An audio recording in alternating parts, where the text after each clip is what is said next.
지금 코스피가 사상 최고치를 경신하는데 삼성전자만 사상 최고치를 경신을 못했어요. 외국인들은 결국은 한국 시장을 산다면 삼성전자와 하이닉스를 살 겁니다. 이 외국인들이 들어온 거에 대한 긍정적인 효과가 이른바 낙수 효과처럼 이제 다른 쪽 섹터에 퍼져서 국내 기관들은 그러면 삼전이나 하이닉스는 좀 비싸니까 딴 걸 뭐 하지 이러면서 이제 같이 가는 형태가 될 것 같아서 하반기 장과 향후 장이 만약에 삼성전자가 못 올라간다라고 하면 저는 추가적으로 주가가 못 올라갈 것 같아요.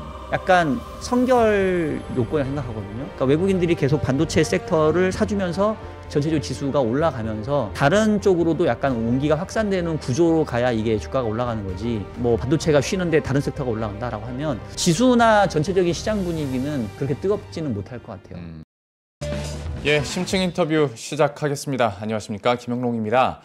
우리 주식 투자하시는 형님들께서는 글쎄요, 좀 마음이 어떠신가요? 편안한 날이 1년 중에 얼마나 될까라는 생각도 듭니다. 그러니까 좀 떨어지고 좀 많이 하락할 때는 그것대로 스트레스고 압박을 받을 테지만, 또 오르는 장에서는 어느 순간에 다시 또 고민이 시작되죠. 아, 이쯤에서 정리를 해야 되나? 너무 많이 오른 거 아닌가? 그리고 괜히 어떤 악재성 뉴스에 대한 민감도도 더 높아지고, 참 마음 놓고 주식 투자할 날이 그렇게 많지는 않겠다라는 생각이 드는데, 여기에다가 뭐 우리나라 같은 경우는 이제 긴 추석 연휴도 앞두고 있죠. 저 태평양 건너서 미국의 연준 의장이 갑자기 주식 고평가 얘기를 하지 않나 하다 보니 고민이 깊어지실 것 같아서, 오늘 심층 인터뷰 시간에는 시장에 대한 이야기들, 그리고 시장 분석과 여기에 따른 전략들, 또 단기적으로 우리가 어떻게 대응할 수 있을지 오랜만에 이분과 함께 이야기 한번 나눠보도록 하겠습니다.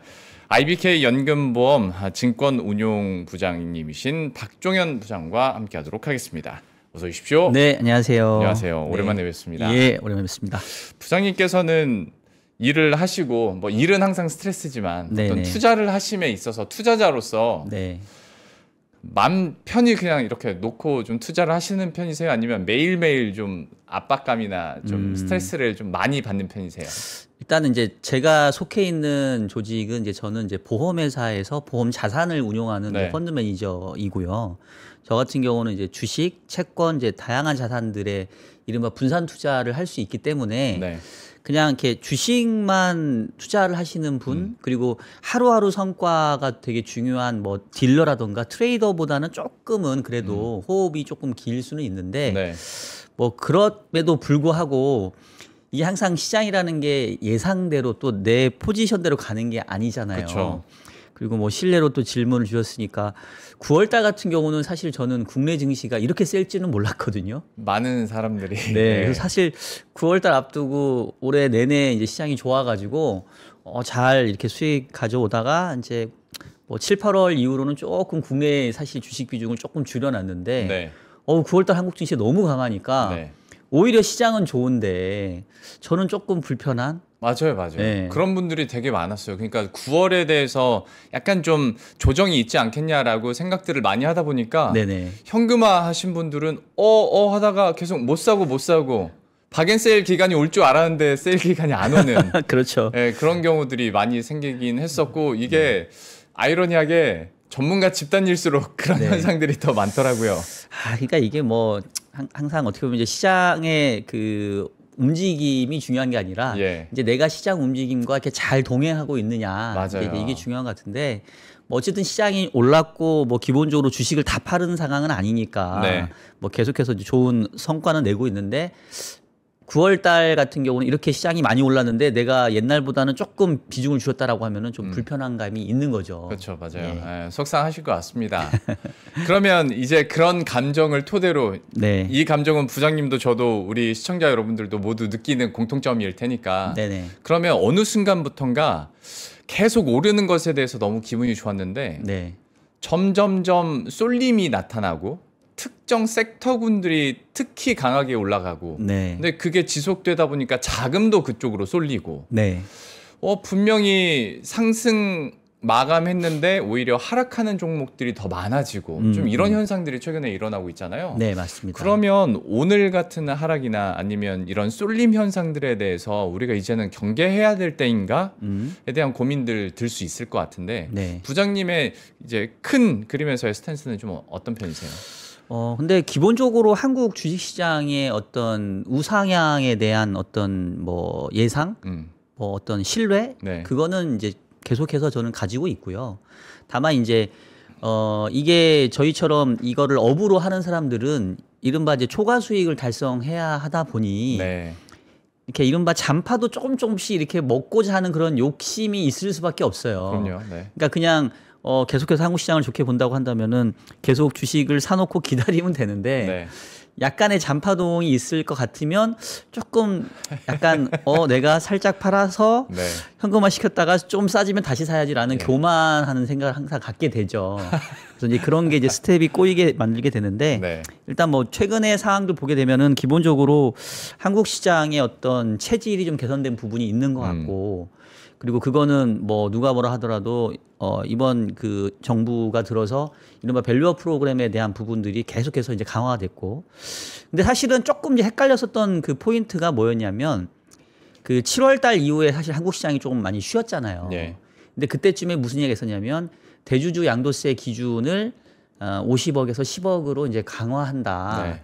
이제 이런 게 약간 이제 정부의 정책 안으로 이제 맞아요. 정해졌었고 네. 그거에 대해서 이제 시장에서는 계속 이제 어떤 반감과 이제 반대 의견을 내서 약간의 이제 시장과 정부 간에 약간 뭐 줄다리기가 좀 있었던 것 같아요. 예. 그러면서 또 뭐 여러 가지 약간 기업에게 좀 부담이 되는 법안들 그런 것도 이제 통과되고 이러다 보니까 또 뭐 배당 소득세에 대한 분리 과세 세율도 뭐 생각보다 높게 맞아요. 그래서 아마 이제 그때 조금 이 한국 현재 정부의 이 밸류업에 대한 의지에 대한 좀 의심이 좀 생겼던 게 아닌가 싶고 근데 이제 그게 대통령의 100일 기자간담회를 통해서 명확히 져버렸잖아요. 예. 그러면서 사실 이제 그 이후로 시장은 조금 많이 올라갔던 것 같고요. 근데 그 와중에 조금 이제 허를 찔렀다고 생각되는 부분들은 이제 결국 외국인이었던 것 같아요. 그래서 제가 오늘 차트를 몇 개 갖고 와서 좀 보면서 좀 말씀을 드리겠는데요. 네. 일단 보여드리는 장표는 보시면 좀 여러분 보시기 어려울 수도 있는데 그냥 요거를 보시면 되거든요. 이게 지난해 8월 이후에 월간으로 그 투자 주체별로 순매수 규모인데 네. 지금 보시면 이번 9월 달 들어서 외국인이 거래소 시장에서만 7조 3천억을 순매수 중에 있습니다. 근데 8월 달에는 좀 약간 순매도였고요. 네. 그리고 올해 5월부터 지금 이제 순매수 기조가 이어지고 있는데 이게 보시면 올해 4월부터 작년 8월까지 한 9개월 정도 기간 동안 외국인들이 한 38조 원 정도 순매도를 했었잖아요. 그랬다가 이제 5월 달부터 순매수 기조로 전환이 돼서 이제 이때 외국인이 이제 돌아왔다. 그리고 또 특히나 조기 선거가 6월 2일인가 있었었죠. 예. 그 이후에 이제 6월, 7월 강한 어떤 상승세를 이제 외국인들이 함께 했었고, 그 다음에 7, 8월 들어서 아까 얘기했던 것처럼 조금 이제 국내 시장이 이제 쉬어왔었는데, 9월에 지금 갑자기 이렇게 7조 3천억씩이나 네. 외국인들이 이제 매수를 하다 보니까 결국은 외국인이 이렇게 강하게 매수를 했다는 얘기는 누군가는 팔았다는 얘기잖아요. 그렇죠. 같은 기간 보게 되면은 보시면 개인들이 10조를 팔았거든요. 근데 사실은 개인이 팔고 싶어서 판 게 아니라 제 생각에는 이제 저쪽 위쪽에 호가를 대놨는데 네. 외국인들이 너무 이제 공격적으로 사다 보니까 이제 개인들 호가를 이렇게 뭐 속된 표현으로 따먹으면서 이제 주가가 올라간 거죠. 그래서 이제 그런 부분이 있다 보니까 어쨌든 9월 달에 시장은 외국인이 주도했다라고 볼 수 있겠고 7조 3천억 중에 결국은 삼성전자하고 하이닉스만 5조 원 넘게 샀으니까 대부분 이 반도체 투톱에 이제 집중이 됐겠죠. 이제 그러다 보니까 지수 자체는 9월만 보게 되면은 거의 10%, 한 8% 정도 올랐을 거예요, 코스피가. 근데 이제 삼성전자와 하이닉스만 크게 오르고 나머지는 그냥 거의 뭐 쉬거나 이랬었으니까 투자자 입장에서 내가 반도체를 들고 있었는 분과 네. 안 들고 있는 분의 그 체감적인 맞아요. 차이는 이제 엄청 크게 나타난 거죠. 예. 그래서 9월 달 시장이 좀 이랬다고 볼 수 있겠고, 근데 앞서 얘기했던 것처럼 큰 그림 상에서는 결국은 우상향에 대한 어떤 기대감, 또 정부의 밸류업에 대한 기대감들이 다시 한번 좀 신뢰를 어느 정도 보여줘 생각하기 때문에 오늘 사실 시장이 조금 뭐 밀리긴 했습니다만은 뭐 오늘 밀린 거를 그렇게 막 크게 두려워할 상황은 아니지 않나. 뭐 이번 달 올라온 거 감안해 보면 뭐 이 정도 조정받는 거는 뭐 당연한 어떤 자연스러운 흐름 뭐 이렇게 좀 봐야 되지 않을까 싶습니다. 죄송합니다. 국내적으로는 정책적인 모멘텀들이 있다 보니까 네. 역시 뭐 지금은 아예 꺾인다라는 느낌보다는 네. 쉬어간다라는 느낌으로 갈 수는 있는데 뭐 뉴스부터 소화하고 또 일정적인 부분도 한번 그 여쭤는 보겠습니다. 그러니까 파월이 네. 그러니까 어떤 미국의 중앙은행격인 연준의 의장이 네. 고평가인 것 같다고 얘기를 해버리면 네네. 야, 우리 이제 통화 정책부터 시장의 방향성까지 고민이 좀 깊어지거든요. 네네. 맞아요. 일단 파월의 입에서 주식시장 얘기 그리고 그 밸류 측정을 하는 그 워딩이 나온 거에 대해서는 부장님께서는 이 뉴스 어떻게 보셨어요? 그러니까 일단은 이제 뭐 전반적인 추세는 계속 우상향의 흐름이 이어질 것 같다라는 네. 게 이제 어떻게 보면 사실 뭐 지금 이제 컨센서스인 것 같고 네. 그러면 어느 기간 정도 좀 쉬고 또 쉴 때 뭐 조금 조정의 폭이 얼마나 될지 이제 이런 것들을 이제 좌우할 만한 변수 중에 가장 결국 주목을 해야 될 게 이제 연준의 통화 정책인 것 같아요. 그렇죠. 왜냐하면 제가 이제 9월달 국내 시장을 얘기하면서 외국인들 주도하에 반도체 섹터가 많이 올라가고 했는데 사실은 또 근저에 놓고 보게 되면은 그 9월 FOMC에서 연준의 통화 정책 스탠스가 상당히 도비샤하게 바뀌었고. 네. 추가적으로 금리나 횟수도 원래 2번 연내였던 게 이제 3번으로 이제 늘어났잖아요. 네. 이제 저는 이제 그런 움직임들이 조금씩 선반영됐다고 생각을 하거든요. 그래서 이미 9월 FOMC 기준으로 보면 당초보다 금리나 횟수가 늘어나 그러면 달러화가 더 약세로 가겠네. 그러면 외국인들은 비달러화 자산 특히나 그중에서 한국 시장이 좋겠네. 이러면서 이제 사실 그런 스토리가 작용하면서 한국 시장도 좀 달려왔던 부분이 있기 때문에 네. 어제 파월 의장의 발언은 조금 다시 좀 이렇게 고민하게 만드는 맞아요. 지금 이제 앵커께서는 그 주식시장 고평가에 대한 얘기만 하셨지만 이제 그거와 함께 전체적인 톤은 약간 9월 FOMC에서도 사실은 뭐 파월 의장이 명확하게 도비시한 모습을 보여주진 않았었는데 한 번 더 결국은 계속해서 우리는 물가도 계속 좀 신경을 쓰고 있어. 예. 그러면서 과연 그러면 10월, 12월 남아있는 2번에서의 금리 인하가 지금 확정적인 거냐. 네. 아니면 또 상황 따라 조금 변할 수도 있는 거냐. 이제 이런 좀 고민을 좀 던진 것 같아요. 그럼요. 네. 예, 그래서 이제 그 얘기를 저는 좀 이따 좀 드리려고 하고요. 예.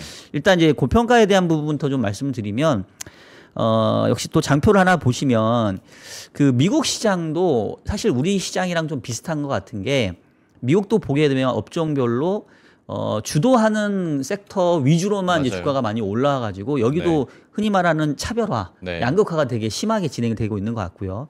특히나 미국에서 지금 주가 상승을 이끌고 있는 거는 이제 빅테크. 네. 우리가 M7이라고 얘기하는 이제 기업들이잖아요. 그래서 M7 기업들의 현재 밸류에이션 그 지표를 보니까 여기 보시면 이제 애플부터 테슬라까지 있는데 M7 기업들의 평균 그 PER이 지금 한 30배 정도가 지금 넘었고요.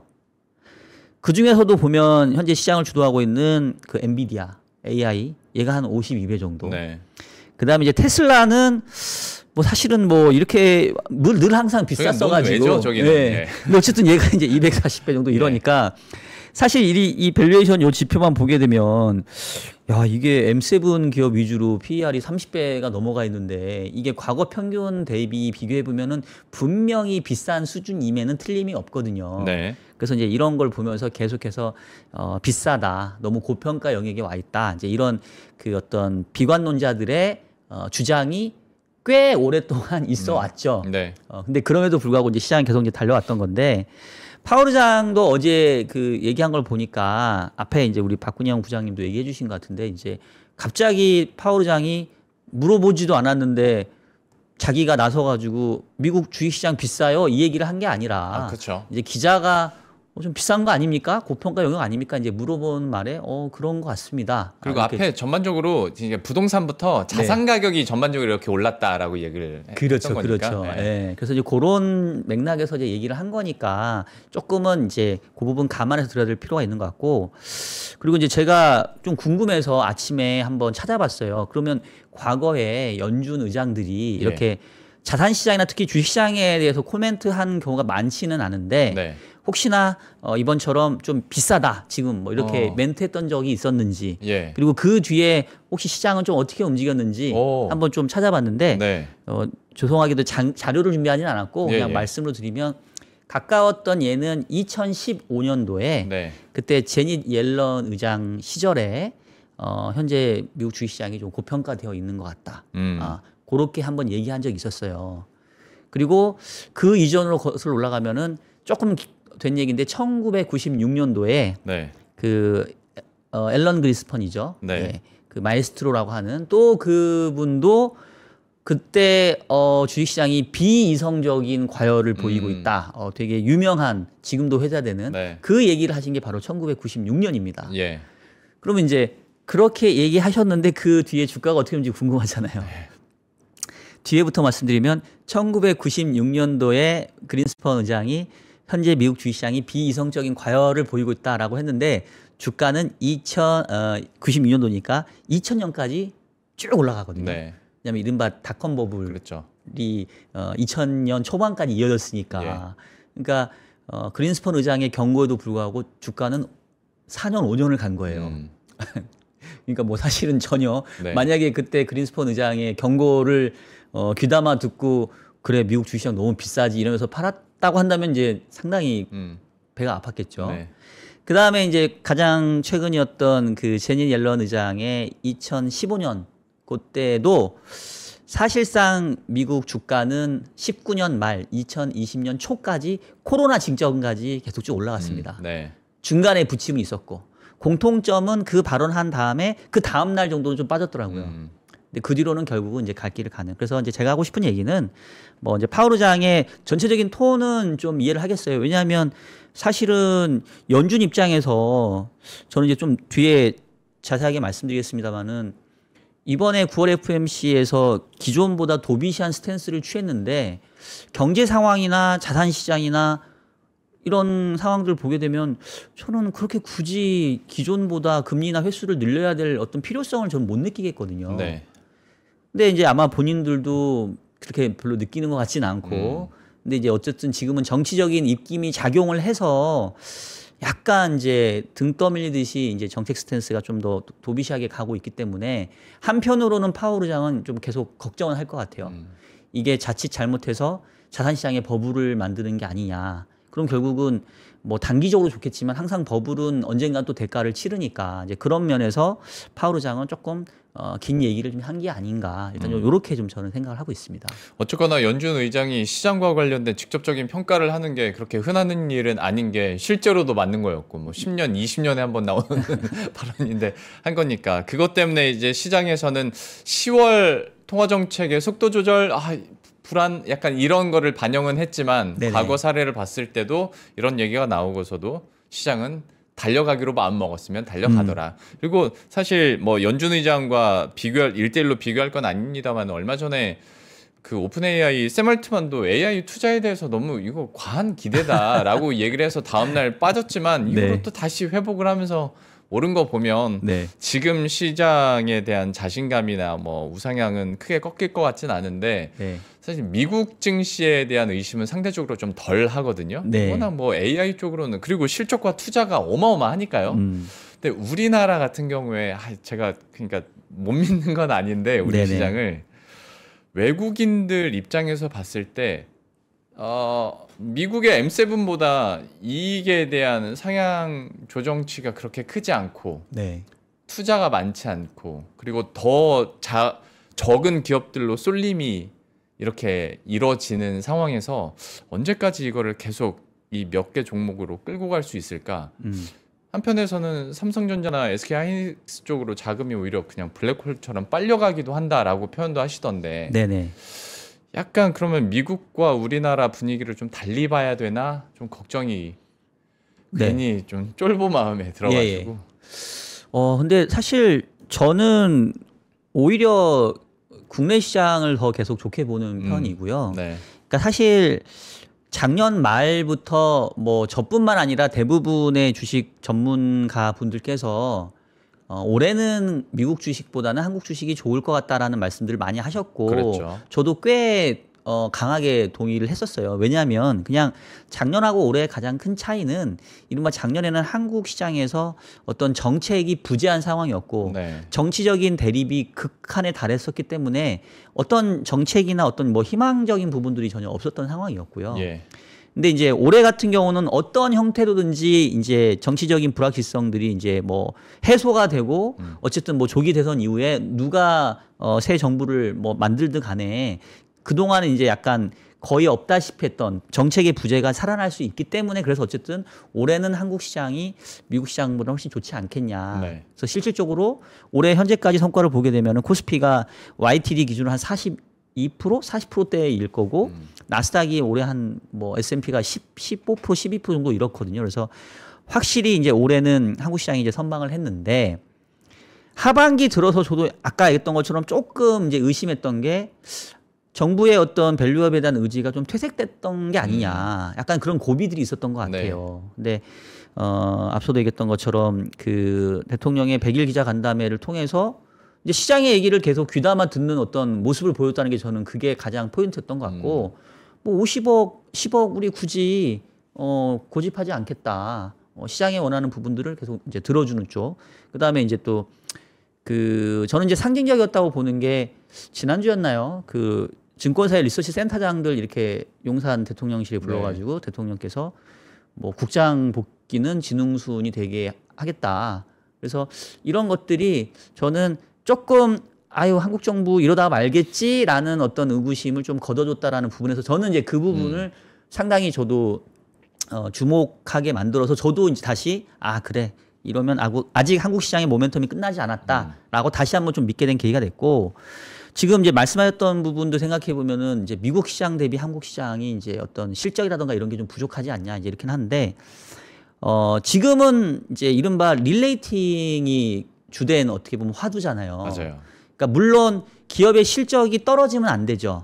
그렇지만 예전과 같은 실적을 보인다 하더라도 이거를 바라보는 사람들의 시선, 이거가 반영되는 어떤 주가 수준이 이른바 멀티플을 더 많이 쳐준다라는 게 이른바 릴레이팅이잖아요. 네. 그래서 최근에 이제 한국 주가가 많이 올라가지고 어느덧 릴레이팅이 많이 진행이 되긴 했어요. 그래서 지금 뭐 PER 기준으로는 약간 집계 기관마다 차이가 있는데 대개 한 11배에서 한 12배 정도 얘기를 하는 것 같고 네. PBR로는 한 1.1에서 한 1.2배 정도 이 정도 레인지를 좀 얘기를 하는 것 같아요. 그래서 이 정도 수준이면은 사실은 과거의 평균적인 수준의 살짝 상단 부분이거든요. 예. 그러니까 평균이 있고 상하단이 있으면 평균과 상단의 좀 중간 정도 수준. 그래서 단기간에 빠르게 이제 릴레이팅이 좀 진행이 됐기 때문에 오랫동안 투자를 했던 분들 입장에서는 약간 어색한 거예요. 이렇게 갑자기 릴레이팅이 이렇게 빨리 진행이 돼? 그리고 과거에 보면은 전통적으로 한국 PER 12배, PBR 1.2배면 거의 고점이야. 네. 약간 이제 이런 마인드가 있어요. 사실 저도 그런 마음이 조금 없지 않아 있었거든요. 네네. 그러니까 이제 자꾸 불안한데 이 정도면 좀 뭔가 줄여야 될 것 같은데 이제 이런 생각이 들었는데 예. 앞서 했던 것처럼 만약에 현 정부가 계속해서 이 밸류업에 대한 의지를 가지고 정책을 펴 나간다고 한다면 지금 아까 뭐 미국의 M7 기업들 보여줬는데 지금 얘네는 M7 기업들 PER은 평균 30배가 넘어가 있고 S&P 500은 대략 한 23배에서 25배 정도. 네. 우리 한 2배 정도 되잖아요. 그다음에 신흥국 평균 PER이 아마 한 15배 정도 수준 될 거예요. 그러니까 사실은 한국 증시가 그동안 상당히 많이 디스카운트 되어 있었던 거는 사실인데 너무 오랫동안 디스카운트 되어 있으니까 그냥 이게 당연한 거 아니야? 라고 이제 생각을 했었던 게 이제 그동안의 모습이었던 것 같고 예. 그거를 이제 이번 정부가 상당 부분 많이 깨려고 지금 노력을 하고 있고 일정 부분 이제 시장에서 조금 의심했던 거를 조금씩 이렇게 그래? 믿어볼까? 좀 따라가 볼까? 이제 이러고 있는 저는 과정에 있는 것 같아서 그렇다고 한다면은 적어도 요번에는 뭐 이 과거의 PBR, PER 레인지의 상당 부분까지는 한번 가볼 수 있는 거 아니냐. 그거를 뛰어넘을 건지까지는 확실은 모르겠으나 아직 완전히 상단에 갖다 붙인 건 아니니까. 그렇다고 보면 저는 여전히 한국 시장이 미국 시장보다는 그래도 올해는 좀 아웃퍼폼하는 장이 좀 더 이어지지 않겠냐. 일단 그렇게 기대는 하고 있습니다. 그렇게 됐으면 좋겠고 저도 동의하고 네. 특히나 부탁드리고 싶은 건 우리 투자의 최전선에 계시는 우리 부장님 같은 분들이 그 숫자를 이제 잊어버릴 때가 이제 된 것 같습니다. 저점 0.8배, 고점 1.2배. 네네. 이제 이거를 탈피하는 시점이니까 리레이팅 되는 그 과정을 겪고 있으니 약간의 뭐 횡보나 뭐 소화 과정은 있겠지만 그래도 여전히 긍정적으로 시장을 좀 바라볼 수 있을 것 같은데 이 맥락 안에서 외국인들은 그렇게 플레이를 하는 것 같거든요. 네네. 근데 앞에서도 잠깐 봐주셨지만 벌써 이번 달에만 개인들의 10조 매도 네. 잠깐 뭐 한마디 정도 코멘트는 앞에서 해주시긴 하셨는데 개인들의 이런 팔자세는 그러면 전략적인 측면에서 어떻게 평가를 해볼 수 있을까요? 다시 한번 이제 장표를 보여드리면, 그러니까 근데 이게 결국 약간 제로섬 같은 거기 때문에 누군가가 팔면 누군가가 사는 그런 구조이기 때문에 네. 지금 보시면 9월 달에 외국인이 7조 3천억 샀고 기관이 2조 1천억 사서 합치면 얘가 뭐 9조 5천억 정도 되잖아요. 그러니까 네. 개인이 10조 판 거는 어떻게 보면 개인이 적극적인 매도를 했다기보다는 저는 외국인과 기관이 보다 적극적인 매수를 해서 개인들이 뭐 자기가 원하는 가격대에 걸어놨던 호가들을 다 이렇게 따먹으면서 주가를 이제 올렸다고 보기 때문에 이익 실현 당했다 정도. 그렇죠. 이익 실현 당한 거죠. 네. 예. 이제 그런 관점이라서 이거를 뭐 그렇게 막 부정적으로 볼 건 아닌 것 같고요. 다만 이제 그러면 이 개인들은 이거 팔고 이제 뭐 하고 있냐가 중요한데 그렇죠. 일부는 이제 현금성으로 보유하고 있고 또 일부는 또 해외 시장으로 또 많이 또 흘러갔거든요. 그렇죠. 왜냐하면 올해 상반기까지만 하더라도 한국 시장이 압도적으로 좋아가지고 또 사실 오히려 올해 상반기가 이미 해외 주식보다는 좀 국내 주식 쪽으로 다시 좀 돌아온 분들이 많았는데 예. 하반기부터 다시 조금 해외 쪽으로 가는 그런 움직임들이 커졌어요. 맞아요. 왜냐하면 이제 앞서 했던 것처럼 주가 자체의 상승률이 한국은 40%를 넘고 뭐 미국은 S&P 기준 한 12배, 13% 정도 되니까 이 정도면은 다시 리밸런싱 해야 되는 거 아니야? 다시 이제 뭐 한국보다는 미국 내지는 적어도 조금 뭐 반반 뭐 이렇게 해서 저는 좀 개인들도 이거를 완전히 시장을 안 좋게 봐서 투매나 이렇게 떠났다기보다는 차익 실현 플러스 다시 미국 시장으로의 비중 확대 이랬던 것 같아서 뭐 결국은 뭐 미국, 한국 시장 이렇게 서로 뭐랄까 이렇게 사이좋게 너도 오르고 나도 오르고 이제 이런 모습이면 저는 그렇게 크게 뭐 나쁜 수급 환경은 아니잖아 싶습니다. 아하. 실제로 그 예. 다시 그 거주자들의 그 해외 투자가 어마어마하게 늘고 있다고 네, 맞아요. 얘기는 하더라고요. 그러니까 우리나라 무역 수지 흑자가 계속되고 금리가 인하되는데도 원달러 환율이 1,400원 언저리에서 다시 오르는 물론 이유야 엄청 많지만 네. 그 중에 하나를 또 미국 해외 투자가 많아지다 보니까 네. 이런 압력을 받는다고, 그러니까 워낙 약세의 압력을 받는다라는 분석들도 많이 하시던데 실제로 리밸런싱이나 뭐 그런 차원에서 좀 네. 매도하는 성격도 있겠다라고 분석을 해주셨고, 네네. 그러면 좀 비슷한 질문일 수는 있는데 다른 논거로 한번 질문을 드려보면 지금 시장이 오르긴 오르고 또 개인들도 뭐 당연히 똑똑하게 투자를 하고 계실 텐데 난이도가 상승장에서 그렇게 낮다고 생각이 전혀 안 되는 이유 중에 하나가 말씀하신 것처럼 내가 만약에 반도체가 없다면 네. 그런데 지금 살 타이밍을 못 잡고 있고 네. 두 번째는 그러면 다른 종목군들을 좀 사야겠는데 반도체 외의 종목군들은 너무 짧게 순환매가 되는 느낌 때문에 네. 이거 쉽지 않다라는 네. 느낌이 있거든요. 이런 장에서는 그러면 개인들은 전략을 어떻게 짜야 됩니까? 그러니까 일단은 지금 이제 그러니까 올해 초부터 이 한국 시장의 특징을 보면은 약간 확실한 이제 주도주가 있잖아요. 예. 그러니까 상반기에는 이른바 조방원이 조방원, 있었고 또 최근에는 뭐 금반지도 있고 뭐 반바지도 있고 뭐 맞아요. 되게 다양한 예. 용어를 많이 만들어 내시던데 근데 일단 뭐 누가 그런 말씀 하셨던 것 같은데 시장에 주도주가 있다라는 말은 일단은 시장이 강하다는 얘기다. 이 강하지 않은 시장에서 주도주라는 말은 표현되지 않으니까. 네. 그래서 일단 전체적으로 시장은 조금 계속해서 우상향에 대한 어떤 뭐 흐름으로 가는 거에 대해서는 조금 그래도 이전보다는 신뢰감은 좀 있는 것 같고. 근데 이제 결국 내가 쫓아다니면은 이게 계속 뒷북을 칠 가능성이 있거든요. 네. 그러면 뭐 개인들이건 뭐 이건 기관들이건 저는 마찬가지인 것 같아요. 그러면 결국은 지나놓고 보면은 주도주가 왔다 갔다 하는 것 같지만 어느 순간 돌아놓고 보면은 시기의 문제일 뿐이지 얘도 오르고 얘도 올랐거든요. 네. 결국 연간 전체적으로 봤었을 때. 그래서 저는 그냥 어쨌든 장기 상승에 대한 어떤 신뢰를 갖고 있냐 안 갖고 있냐가 제일 중요한 것 같고 앞서서 얘기했던 것처럼 일단 국내 여건만 보게 되면 이른바 릴레이팅이라고 하는 게 아직은 유효하다라고 보면 전체적인 시장을 우상향의 어떤 신뢰를 가진 상태에서 결국은 실적이 나오는 종목 위주로 그냥 일부 이렇게 채워나가는 게 좀 그래도 마음이 편하지 않나 싶고 오히려 그 단기적으로 주도주에서 약간 시세가 분출될 때는 그쪽은 조금 덜 쳐다보고 있다가 좀 쉬어가는 섹터에 조금 사서 얘가 다시 올라올 때까지 좀 기다리고 네. 그 다음에 또 이제 반대쪽이 쉬면 뭐 다시 반대쪽으로 사고 이제 이런 식이 좀 낫지 않을까 싶고 그러니까 최근 모습 보게 되면은 9월 달 들어서 이 반도체가 엄청나게 오르는 동안 그 이전에 주도주였던 조방은 좀 쉬었잖아요. 네.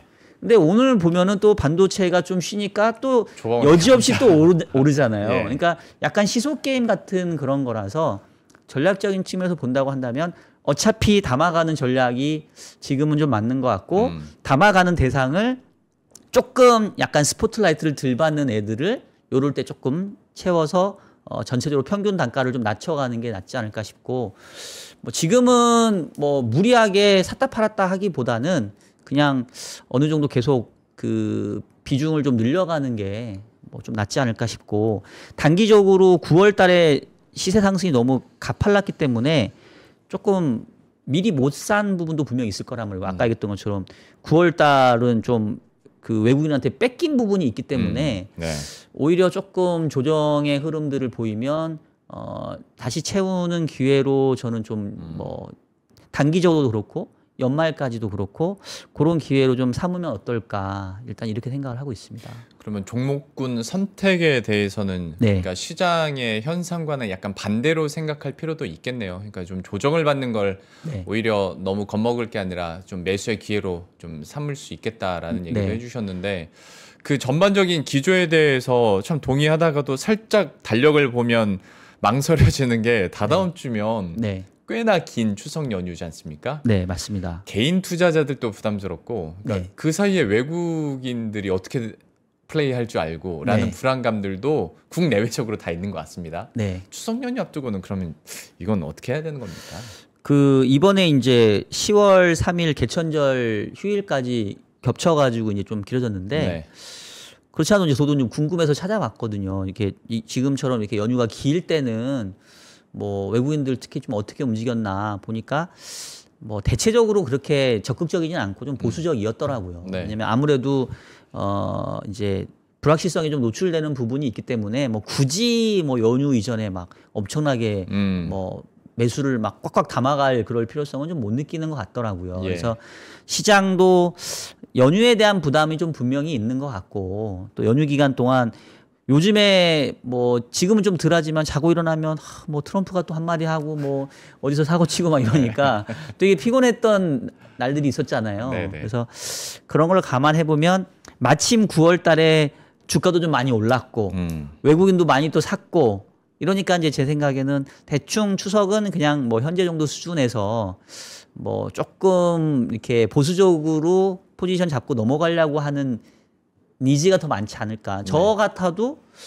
좀 연휴를 좀 편안하게 보내고 싶으면 막 굳이 무리하게 포지션 잡을 것 같지는 않거든요. 네네. 그래서 일단 시장은 조금 뭐 쉬거나 뭐 약간 좀 슬로우하는 상황에서 연휴를 끝내지 않을까 싶고 이제 중요한 거는 연휴 끝내고 이제 그 다음에 내가 이제 어떻게 생각할 거냐.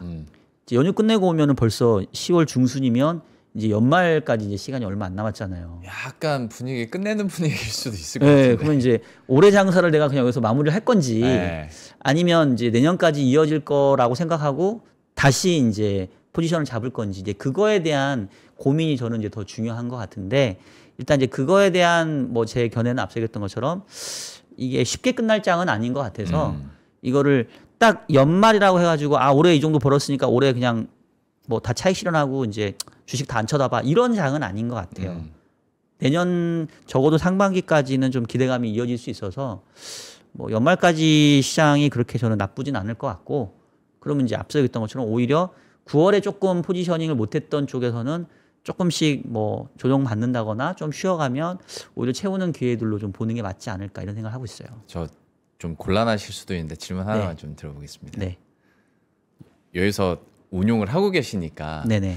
근데 추가적인 상승에 대한 기대감들이 있어도 기관 같은 경우에 뭐 분기말이랄지 아니면 이제 연말이 되면 네. 어느 정도 일정 수준까지 올라왔으면 네. 확정 수익을 내고자 하는 당연히 마음이 있잖아요. 그리고 네네. 그렇게 해야 되고. 네. 그러면 기관 쪽에서는 물량이 좀 빠져 나올까요? 어떻게 보세요? 그거는 이제 기관의 성격에 따라 좀 다른데 네. 주식을 계속해서 보유할 수 있는 기관들 같은 경우는 뭐 굳이 연말에 뭐 흔히 말하는 뭐 북클로징 뭐 이런 게 없는 데도 있고요. 근데 이제 단기적으로 성과가 이렇게 연도 말로 끊기는 기관들에서는 또 그냥 올해 장사 여기서 이제 그냥 마무리할래.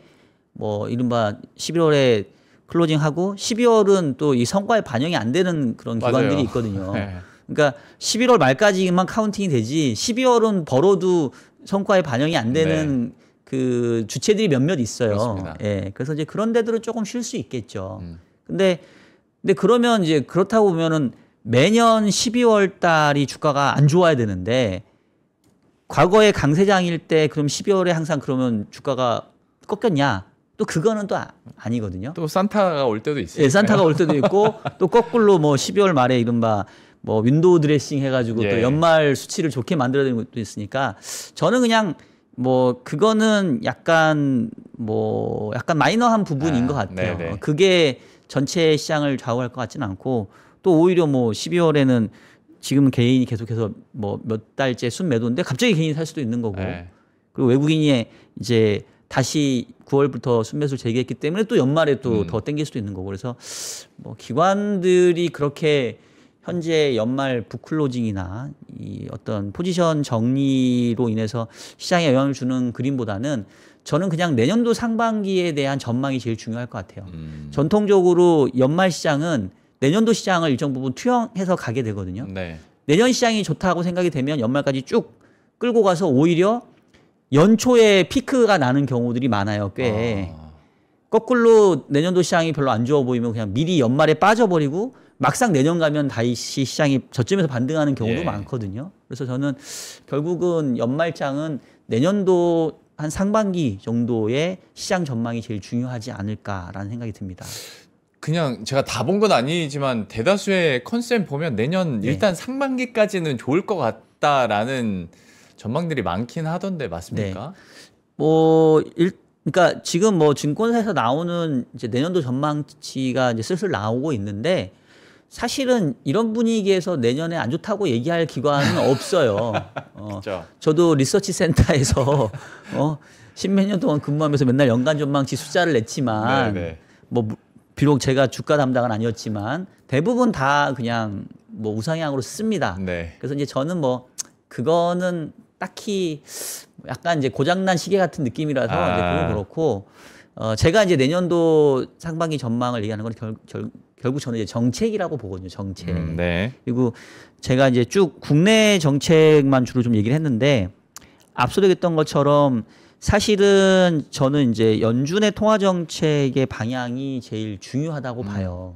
그리고 이번에 외국인들이 9월 달에 적극적으로 다시 들어오게 된 동인도 저는 연준의 스탠스 변화에 좀 있다라고 보고 그래서 연준의 스탠스가 일단 9월 달부터 이제 금리 인하가 시작이 된 거잖아요. 작년 9월, 11월, 12월 금리 인하하고 올해 들어서 내내 동결하다가 9월에 금리 인하를 시작한 거예요. 그러니까 어떻게 보면은 금리 인하 사이클이 재개가 된 거거든요. 그러면 기본적으로 이 통화정책 사이클이라고 하는 게 뭐 한두 달 하고 말진 않잖아요. 약간의 적어도 좀 추세적인 움직임이 있다라고 생각하는 거잖아요. 그래서 이제 시장이 좋다고 보는 지점이 9월 달부터 금리 인하를 시작했으니 적어도 이 사이클이 한 6개월 정도는 이어지지 않겠냐.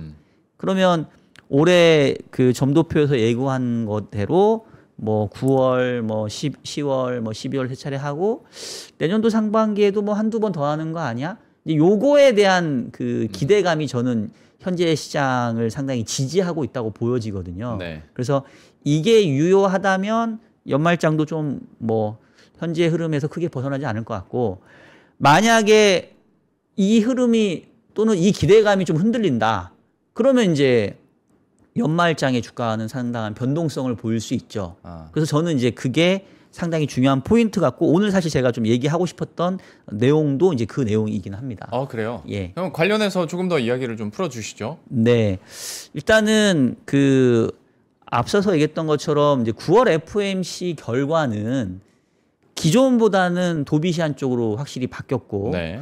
이미 그 8월 말이었나요? 잭슨홀 미팅에서 파월 의장이 그 통화 정책의 무게 중심을 고용 시장 쪽으로 조금 옮기고 그렇죠. 또 뭐 정책의 뭐 균형, 뭐 위험의 균형을 생각하면 뭐 금리는 할 수도 있다. 뭐 이런 식으로 뉘앙스를 비치면서 사실은 8월 말부터 이른바 이런 그 통화 완화에 대한 저는 분위기가 시장에 투영했다고 생각을 해요. 네. 그러니까 이제 외국인들도 9월 들어서 이제 미친 듯이 샀던 게 저는 네. 이제 그거라고 보고. 근데 이게 조금 이제 저도 계속해서 이제 그 확인하고 싶은 게 연준 내에서 실질적으로 지금을 통화 완화로 가져가야 되는 게 맞다라고 생각하는 그 세력들이 얼마나 많은지.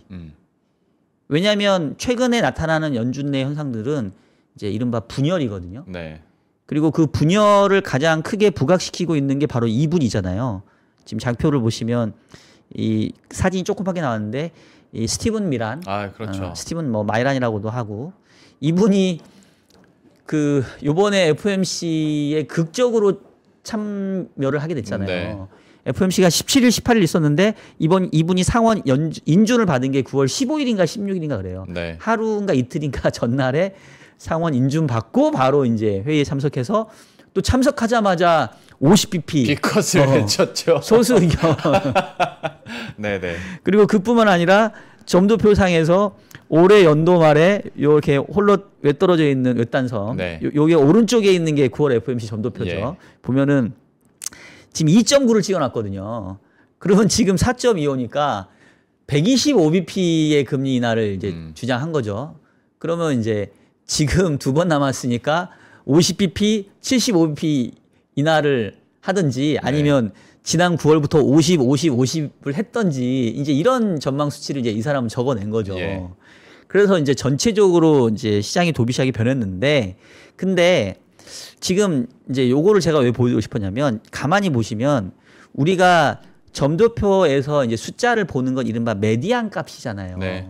그러니까 그 전망치의 중간 값이란 말이에요. 예. 근데 요 분포되어 있는 분포도를 보면 맨 위에 있는 요 분하고 맨 아래에 있는 이분은 이제 아웃라이어처럼 이제 빼고 네. 아마 이분을 리사 쿡이지 않을까 싶습니다. 그런 걸로 네. 예상을. 그래서 요 분들 그냥 빼면 지금 6분 정도는 동결을 주장하고 있는, 그러니까 동결을 예상하고 있는 거고 2명은 여기서 한 번 인하를 보고 있는 거고 요 9명이 지금 2번 인하를 보는 거예요. 그러니까 네. 사실은 요 부분도 중립이니까 6명은 그냥 추가적으로 이제 한 번만 금리 인하하고 안 해도 됩니다라고 생각하는 분이 6명씩이나 있는 거예요. 네.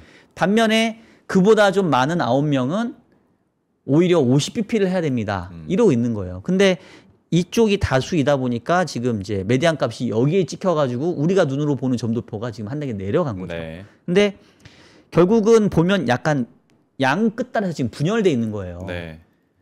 6명씩이나 여전히 이번에 금리 인하하면 연말까지 추가로 금리 인하하면 안 된다고 생각하는 분이 6명씩이나 있는 거고 뭔 소리야 50bp를 해야지. 그러니까 이게 중간에 절충된 분은 2명밖에 없으니까 어떻게 보면 이제 이쪽과 이쪽에 이제 세력 간의 세력 다툼 네. 이런 상황인 거죠. 맞아요. 그래서 이제 만만치 않게 동결을 보는 쪽도 많기 때문에 네. 이게 자칫 연말까지 그 계속해서 보게 될 그 고용 지표와 물가 지표를 보면서 시장은 좀 흔들릴 수 있을 거라 생각을 해요. 만약에 물가 지표가 조금 생각보다 높게 나온다던가 고용이 좀 괜찮게 나온다던가 그래버리면 2번씩이나 추가로 인하를 보는 건 또 너무 과한 거 아니야? 이런 쪽으로 시장의 심리는 얼마든지 흔들릴 수 있죠. 반면에 이제 뭐 물가는 조금 안정적으로 나오는데 고용 지표가 확 나쁘게 나오면 아이 그래 뭐 금리 인하 이제 시작했으니까 계속 횟수대로 가야지 뭐 이렇게 할 수 있고. 그래서 저는 이제 그게 어떻게 보면은 좀 관전 포인트고, 그게 이제 그나마 지금 이제 시장이 많이 올라오면서 혹시나 아직 뭐 주식에 대한 비중을 많이 못 늘렸거나 아직 참여를 못했거나 이제 이런 분들이 좀 참여할 수 있는 기회를 줄 수 있는 저가 매수의 기회가 될 수 있는 이제 이런 관점에서 저는 좀 시장을 보고 있고요. 결국은 10월 달에 발표되는 9월 달 고용 지표와 네. 물가 지표가 관건이 될 것 같습니다. 당연히 물가와 그다음에 고용 지표를 보고 연준이 결정을 하겠는데 네. 지금 부장님께서 설명해 주시는 가장 큰 화두가 연준 내 분열이잖아요. 네네. 그 관점에서 제가 한번 질문을 드려보면 아까 6월과 9월 점도표도 명확하게 얘기를 했고 그 흐름이 저기서도 보이는 게 네. 점점 연준 내에 친트럼프적인 인사들이 늘어나고 있잖아요. 그렇죠. 그리고 내년에는 연준 의장도 이제 트럼프 사람이 될 것으로 예상을 하고 있으니 네. 물론 경제 지표 중요하고 봐야 되는데 네. 이렇게 어떤 정치적인 정무적인 감각을 네. 좀 더 집어 넣으면 당연히 내년 상반기까지 그리고 내년 연준 의장이 바뀌고 나서는 더 완화적인 스탠스가 되지 않을까라는 생각은 하거든요. 네. 이런 예상에 대해서 좀 어떻게? 동의하는 거죠. 그래서 이제 제가 자꾸 지금부터 이제 9월 달부터 금리나 사이클이 이제 시작이 돼서 이게 적어도 6개월 가지 않겠냐. 이거에 대한 기대로 시장은 계속해서 우상향의 모습을 보여주고 있는 것 같고 이제 그 부분에 대해서 저도 그렇게 크게 반대 생각이 없어요. 그래서 이제 결과적으로 시장을 제가 이제 아까도 계속 서두에 결국 좋게 본다. 근데 이제 너무 가파르게 올라왔으니까 이거를 조금 뭐 흔히 말하는 좀 더 낮은 가격에 살 수 있는 기회가 뭐가 있을까? 이제 그런 차원에서 기회가 생긴다고 한다면 아마도 아직까지는 지금 연준 내 의견이 그래도 팽팽한 편이니까 네. 올해 뭐 정말로 남아있는 두 번의 금리 인하가 있을지 없을지에 따라서 시장은 얼마든지 단기적으로는 조정을 받을 수 있으니 네. 그게 좀 기회가 될 수 있을 것 같다. 이제 그런 관점에서 좀 말씀을 드린 거고 예. 결국은 내년도 가면 그냥 승부가 정해져 있어요. 왜냐하면 연준 의장 자체를 친트럼프 인사로 지금 면접을 보고 있기 때문에 네. 결국은 연준 의장의 어떤 그 리더십이 제일 중요하지 않겠어요? 그렇죠. 그러니까 그래서 이제 제가 내년까지도 이게 쉽게 꺾일지 알 것 같다라고 얘기를 하는 게 내년은 아예 그냥 트럼프가 선호하는 사람들로 이제 채워져 버리는 거고 예. 지금은 그 기존에 남아 있는 연준 의원들이 약간 이제 대항을 하는 느낌? 그러니까 이 스티븐 미런이라는 사람이 딱 들어오면서 어떻게 보면은 이제 점령군처럼 이제 한 명이 들어온 거잖아요. 예. 물론 이제 그 전에 미셸 보우먼이나 크리스토퍼 월러도 친 트럼프이긴 하지만 그래도 기존에 소속되어 있던 기관이기 때문에 그 사람들이기 때문에 이번에도 예. 보면은 굳이 소수 의견 안 내고 그냥 25표 동의하잖아요. 네. 그러니까 막 분열을 일으킬 정도는 아닌데 스티븐 미런은 아예 대놓고 지금 연준 내에서의 그 어떤 생각들이 잘못됐다. 자기가 보기에는 중립금리 대비 200bp 높다. 이러다가는 뭐 고용시장의 침체를 우리가 적극 제때 대응하지 못할 위험이 있는데 지금 이 사람들이 잘 모른다. 중립금리가 여러저러 요인에 의해서 지금 낮아졌을 가능성에 대해서 간과하고 있다. 그러니까 오히려 지금 스티븐 미런 막내거든요. 네. 막내가 지금 기존에 있는 고참들을 엄청 까고 있는 거예요, 지금. 네. 거의 트럼프의 빙의에서 빙의해서 하고 있는 거죠. 그러니까 이제 그게 지금은 그래도 일종의 아직은 기존의 연준 멤버들이 있으니까 이게 약간 이제 대립 구도. 그래서 저는 이제 연말까지는 이제 이게 대립 구도가 이어진다고 보는데 내년에 가서 의장까지 바뀌어 버리면 이건 완전히 그냥 잠식 당한다. 그러면 결국은 정책이라고 하는 게 저는 결국 선택의 문제라고 생각을 하거든요. 네. 제가 사실 9월 FOMC 전만 하더라도 좀 저는 보수적이었어요. 그러니까 제가 보수적이었던 이유가 한국의 그 정부 정책에 대한 약간 불신도 있었지만 야 지금 같은 상황에서 연준이 어떻게 여기서 더 도비시하게 가? 이거 안 돼, 안 돼. 적어도 올해까지는 안 될 거야. 라고 저는 생각했었거든요. 네. 그래서 사실 9월 달을 조금 보수적으로 봤던 이유 중에 하나였는데 9월 FOMC 결과를 보고 생각을 바꿨어요. 아 내가 놓쳤다. 뭘? 정치적인 외압이 이렇게 세다는 거를. 왜 그러냐면 하나 제가 더 보여드리고 싶은 게 이게 지금 이른바 SEP잖아요. 그 경제 전망 요약표. 예. 보면 사실은 이번에 FOMC의 결과는 전통적으로 통화 정책을 그 예상하는 사람들이 보기에는 이건 앞뒤가 안 맞는 거예요. 왜냐하면 자 보세요. 성장률 전망을 올해치를 1.4에서 1.6으로 올렸어요. 올해뿐만 아니라 내년을 보시죠. 어차피 통화 정책이 영향을 주는데 시차가 있으니까 내년도 성장률을 1.6에서 1.8로 올렸고 내년도 물가는 2.4에서 2.6으로 올렸어요. 그러면 성장률 전망치도 올려, 물가 전망치도 올려, 근데 금리 인하는 더해? 이게 말이 돼요? 이게 부장님 근데 진짜 웃긴 게 시장 전체가 금리 인하해 주세요라고 하니까 어떤 얘기 나왔냐면 GDP 올라가네, 경기는 안 꺾이는데 고용은 안 좋으니까 금리 인하는 골디락스야 이렇게 평가하시더라고요. 그러니까 결과론적으로. 그러니까 이제 제 얘기는 뭐냐면 이거는 연준이 결국은 트럼프에 굴복을 했고 트럼프의 의중에 이제는 잠식 당하에 가고 있는 그런 과정이 있다고 저는 생각을 해요. 그리고 이렇게 이제 정책이 펼쳐지면 어떤 상황이 나타날 수 있냐면 이른바 경기가 과열될 수도 있고 그다음에 자산 가격이 버블이 좀 커질 수가 있죠. 근데 이제 그거를 예고한 거예요, 지금. 그리고 연준 내에서 매파적인 의견을 가진 사람들은 자기 목소리를 내고 있죠. 야, 지금 같은 상황에서 금리 인하하는 거 신중해야 돼. 지금 물가가 2년 동안 계속해서 목표치 상회하고 있는데 여기서 금리 인하하는 게 말이 돼? 이런 얘기를 하는 사람들이 있단 말이에요, 지금도. 근데 문제는 그런 사람들의 목소리가 작아지고 있고 스티븐 미런처럼 아이 됐고요. 지금 뭐 고용시장이 혹시나 망가지면 책임질 거예요. 선제적으로 움직여야지. 그리고 뭐 물가 좀 높으면 뭐 어때? 뭐 약간 이런 얘기까지 지금 나오고 있다 보니까 어떻게 보면은 기존의 전통적으로 정말로 이 고용과 물가에서 밸런스를 맞는 연준이 지금은 그 연준이 아니더라. 얘가 바뀌어가고 있다. 내년 되면 확실히 바뀔 것 같고. 근데 올해까지는 아직은 기존의 연준 멤버들이 남아있어서 이제 막 저항하고 있는 거죠.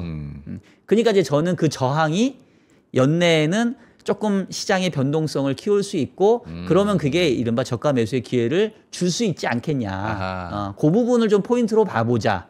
근데 결국 내년 가면 그냥 결국은 트럼프가 원하는 대로 갈 수밖에 없는 구조다. 중간 선거까지 있잖아요. 그렇죠. 내년 이제 11월에 있으니까 뭐 엄청 뭐 땡기려고 하겠죠. 어떻게든 하겠죠. 예. 어떤 뉘앙스고 어떤 사이클이 그려질지 좀 이제 머릿속에 그려집니다. 그러면 얘기하다 보니까 벌써 55분이 흘렀어요. 시간 엄청 빨리 가죠. 나머지 5분은 전략적인 관점에서 뭐 해보겠습니다. 전반적인 흐름의 사이클은 얘기는 해주셨으니 그러면 우리가 전략을 어느 쪽에 둬야 될까? 솔직히 반도체는 지금 사라고 해도 사실 수 있는 분들은 많지는 않을 것 같고 반도체 외에 좀 어느 쪽을 어떻게 담는 게 지금은 효율적인 투자라고 보세요? 그러니까 이제 사실 이제 지금은 뭐 저 같은 뭐 매크로 보는 사람보다는 정말 종목 뭐 섹터 보시는 분들이 뭐 늘 그렇지만 그분들의 이제 시장인 것 같고 근데 이제 앞서도 잠깐 얘기했던 것처럼 근데 시장이 보면 가는 놈만 가요. 그러니까 상반기에 조방원 근데 또 오늘 다시 또 뭐 방산 또 움직이는 거 보면 그러니까 지금 보면은 어쨌든 시장은 그래도 성장에 대한 모멘텀이 확실히 있고 실적이 확실히 나오는 애들이 더 고평가를 받는 구간인 것 같아요. 그러니까 뭐 예를 들면은 뭐 얘가 얘가 3조를 벌고 뭐 얘가 5천억을 번다. 그러면 3조 번 애가 엄청 비싸니까 5천억 버는 애는 그래도 얘도 벌긴 보니까 얘한테도 조금 뭔가 좀 눈길을 줘야지 이런 시장이 아니라는 거예요. 너 5천억 번 애들 그냥 꺼져. 넌 아니 그러니까 그 극한으로 생각을 하면 너는 내가 관심 없어. 현장의 말투가 나왔네요. 너는 관심 없고 그냥 제일 잘 버는 애. 얘는 비싸도 얘야. 이런 생각을 계속 시장은 하는 것 같아요. 그래서 결국은 이제 조방원이 쉬었다가 또 다시 갈 수 있는 이유가 결국 계속 뭐 실적이 나오고 수주가 나오고 하니까 수주가 나오는 데에는 저는 이제 멀티플이 높아지는 차원에서 얼마든지 시장은 정당화할 것 같고 근데 아예 실적이 안 나오는 애들은 눈길 받기가 쉽지가 않다. 그러니까 이제 흔히 말하는 뭐 요즘에 뭐 2차 전지나 뭐 자동차나 이런 애들이 아니 되게 얘도 좀 눈길을 줄만 한데 굳이 여기까지 눈길이 잘 안 가는 거죠. 그리고 이제 반도체랑 뭐 금융 섹터, 그다음에 요즘에 바이오 이런 쪽도 보면 확실하게 이제 모멘텀들이 있잖아요. 네.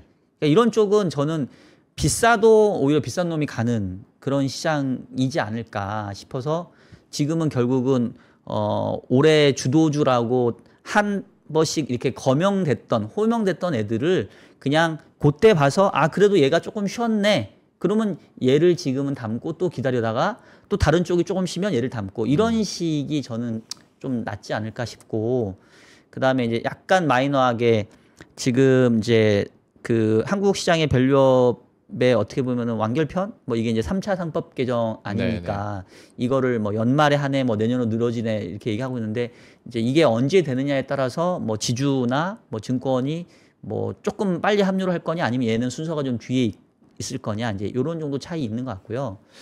반도체는 오히려 저는 지금이라도 없으면 쫓아가서라도 저는 사는 게 좀 맞지 않나라는 생각을 해요. 네.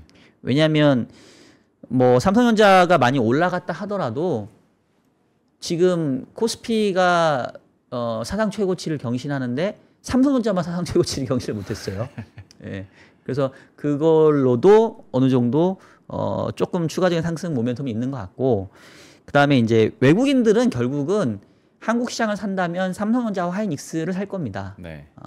그리고 나서 이 외국인들이 들어온 거에 대한 어떤 그 긍정적인 효과가 이른바 낙수 효과처럼 이제 다른 쪽 섹터에 퍼져서 국내 기관들은 그러면 삼전이나 하이닉스는 좀 비싸니까 딴 걸 뭐 하지 이러면서 이제 같이 가는 형태가 될 것 같아서 하반기 장과 향후 장이 만약에 삼성전자가 못 올라간다라고 하면 저는 추가적으로 주가도 못 올라갈 것 같아요. 약간 성결 요건을 생각하거든요. 그러니까 외국인들이 계속 반도체 섹터를 사주면서 전체적으로 지수가 올라가면서 다른 쪽으로도 약간 온기가 확산되는 구조로 가야 이게 주가가 올라가는 거지.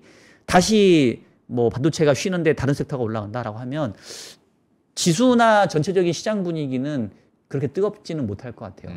그래서 결국은 반도체가 키를 쥐고 있고 외국인들이 일단 9월 달부터 매수를 시작했는데 그러면 이제 가장 핵심이 우리가 추석 이후에 하는 이제 어닝 시즌에 반도체의 실적이 어떻게 나오냐 이겠죠. 근데 오늘 마이크론이 일단은 뭐 좋은 실적을 냈잖아요.